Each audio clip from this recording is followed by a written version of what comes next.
Tiger के सामने आते ही वो लोग भागने लगते हैं। टाई उस पर फायरिंग करता है। टाइगर मर जाता है।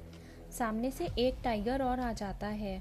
उससे बचने के लिए वो लोग एक जगह पर छुप जाते हैं। जॉश की तबीयत और बिगड़ने लगती है। राइली उसकी चोट पर एक सर्कल बना देती है ताकि उन्हें पता चल सके कि इन्फेक्शन कितना फैल रहा है। टाई को लगता है कि वो एक सेबर टूथ टाइगर था जो कि अब विलुप्त हो चुके हैं। फिर भी ईव को लगता है कि वो अब भी लॉस एंजलिस में हैं। ईव जॉश की हालत का सोचकर अब चलने के लिए कहती है। सैम उसे समझाता है पर वो नहीं मानती। वो थोड़ा सा ही आगे बढ़ते हैं कि टाइगर फिर से उनके सामने आ जाता है। वो सैम पर अटैक कर देता है और वो खाई में गिर जाता है। टाई ईव को वहाँ से भागने के लिए कहता है। टाइगर उन पर अटैक करने ही वाला होता है कि वो एक ट्रैप में गिरकर मर जाता है। ट्रैप देखकर वो समझ जाते हैं कि इस जगह पर अकेले वो ही नहीं हैं। 3 साल पहले गेविन का प्लेन क्रैश हो गया था। उसकी फैमिली उससे हॉस्पिटल में मिलने आती है। गेविन को क्रैश होने से पहले एक लाइट और कुछ विजन्स दिखे थे, जिसके वजह से वो प्लेन कंट्रोल नहीं कर पाया और क्रैश हो गया। गेविन को पूरा यकीन है कि ईव और जॉश उसी जगह पर हैं जो वो अपने विजन्स में देखता है। न्यूज़ में बताते हैं कि वो बर्ड्स कहीं पास्ट से आए थे। गेविन ईव और जॉश को ढूंढने के लिए उन बर्ड्स को फॉलो करने के लिए कहता है। उसके दिमाग में एक आइडिया होता है। टाई और ईव सैम को ढूंढने उसी जगह वापस आते हैं। ईव फ्लैशलाइट के लिए अपना बैग ओपन करती है तो देखती है कि सभी दवाइयाँ सैम के बैग में थी। टाई खाई में जाकर सैम को ढूंढने के लिए कहता है। सोफिया उस लाइट पर रिसर्च करना चाहती है लेकिन उसे इसकी परमिशन नहीं मिलती। वो गेविन की फाइल चेक करती है। गेविन न्यूज़ में दिखाए प्रोफेसर से बात करने जाता है। वो शेन को बताता है कि वो बर्ड्स कहीं पास्ट से आई थी और उसकी फैमिली भी वहीं पास्ट में है। वो उसे ईव की रिंग की कार्बन डेटिंग करवाने के लिए कहता है। कुछ लोग गेविन को शेन से बात करते देख लेते हैं। कई घंटे ढूंढने के बाद भी उन्हें सैम का कहीं पता नहीं चलता। स्कॉट अपने फ़ोन में नेटवर्क चेक करता है लेकिन नहीं मिलता।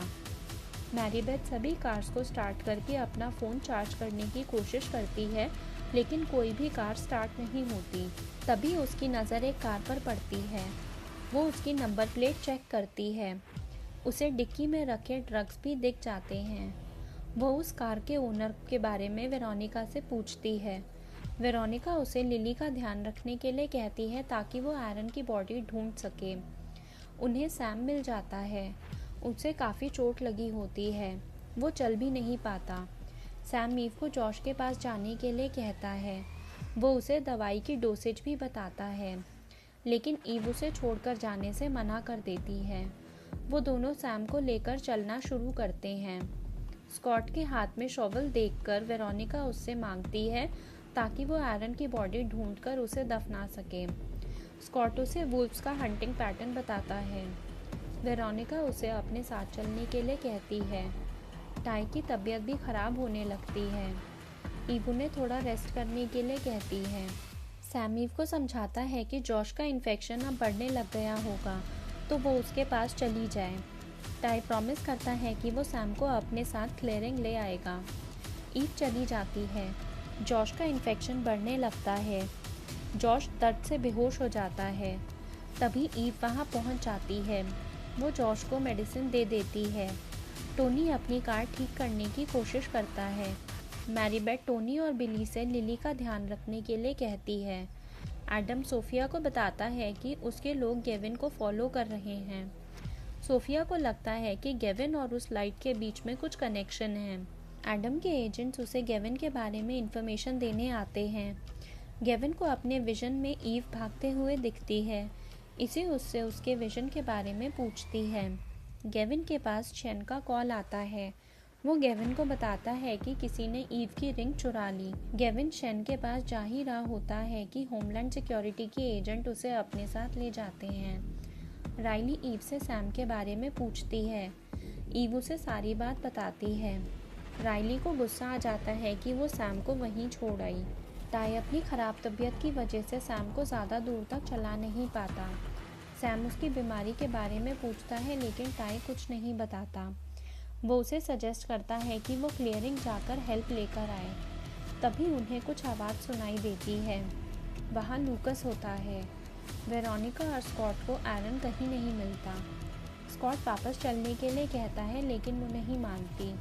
वो अलग अलग डायरेक्शन में ढूंढने का डिसाइड करते हैं। स्कॉट को काफ़ी सारे कैमल दिखते हैं। वो पानी पीने जा रहे होते हैं लेकिन स्कॉट उन्हें वहाँ से भगा देता है। वेरोनिका भी वहाँ आ जाती है। वो बताता है कि ये पानी नहीं बल्कि टारपिट है। स्कॉट टारपिट को देखकर कुछ सोचने लगता है। तभी वेरोनिका को एरन दिख जाता है। एरन की बॉडी कंडीशन देखकर उन्हें बहुत अजीब लगता है। स्कॉट वेरोनिका से वहाँ से चलने के लिए कहता है लेकिन वो नहीं मानती और खुदाई करने लगती है। गेविन एडम और सोफिया को देखकर समझ जाता है कि उन्होंने ही ईव की रिंग चुराई है। कार्बन डेटिंग की रिपोर्ट से पता चलता है कि ईव की रिंग 10,000 BC की है।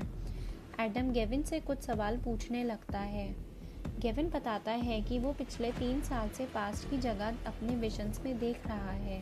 सोफिया बताती है कि जिस दिन गेविन का प्लेन क्रैश हुआ था उस दिन उसकी लोकेशन से थोड़ी दूर ही मोहावे डेजर्ट में सिंकहोल ओपन हुआ था। वो गेविन को लाब्रिया सिंकहोल की लाइट दिखाती है। वेरोनिका लिली के पास आ जाती है। लिली के हाथ में मोबाइल देखकर उसे अच्छा नहीं लगता। स्कॉट राइली को उन कैमल और टारपिट के बारे में बताता है। लास्ट ईयर ये कैमल्स उन्हें खुदाई में मिले थे और उनकी कार्बन डेटिंग से पता चलता है कि ये 10,000 BC से थे। स्कॉट को लगता है कि वो 10,000 BC के लॉस एंजलिस में हैं। राइली को लेकिन उसकी बातें समझ नहीं आती। राइली सैम को ढूंढने जा रही होती है। ईव भी साथ चलने के लिए कहती है। तभी सैम और टाई वहाँ पहुँच जाते हैं। मैरीबेथ लूकस को ही ढूंढ रही थी।